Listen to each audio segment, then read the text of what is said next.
in my current job portfolio, which is House and Milk, I get to straddle two different worlds. One, which is the traditional world, where I deal with artisans and things like fast career or timelines or quality control. It's almost Greek to them.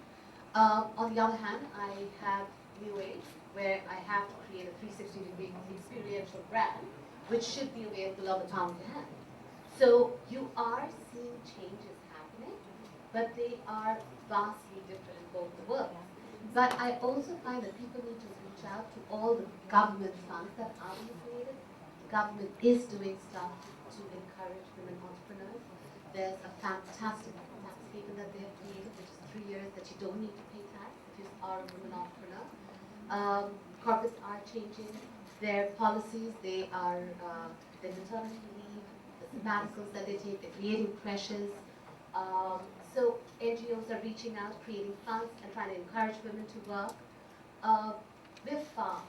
We are far from being able to have, to say that yes, women empowerment is happening across cities. But today, 10% of the workforce of entrepreneurs are women.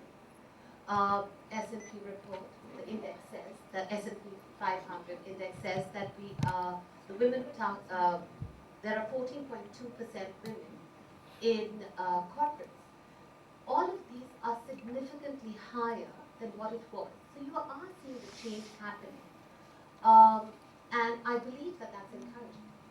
Very good. No, it sounds like the right steps are in place. I have an equal relationship in my marriage. And I hope to be able to create a similar scenario for my daughter. But I see this happening around us, and you see it at every single level. It could be a friend, it could be your mate, it could be various people who will not in India make a decision without asking their male counterpart. However, I would like to know in this room, which are the women, if you can just put up your hand, who have after marriage taken your husband's name?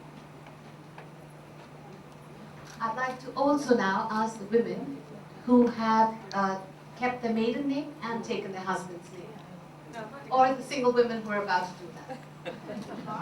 And and this is what I'm talking about. Times are changing. Times are changing, and the entire mindset is changing. So slowly but surely we're getting there. The number of women that we have in parliament today is far greater than we had a few years back. In 1995, we had, no, in 1970, we had no global CEO which was a woman in any Fortune 500 company. Today, we have 26. So it's changing. It's slowly changing in patriarchal world, but it would be myopic of me to say that we don't live in it. It is the truth. But like Nancy said, be the change you want to see. And I think one of the great starting points is what you mentioned about having more women in parliament. Right? Precisely, and that's where you start seeing changes, is when you have more women in parliament. So hopefully then we'll have more regulations about getting certain percentage of women on boards, corporate boards, and little by little. I'm also raising 2 small daughters, and so I also like to see the differences of when I was younger and how they're being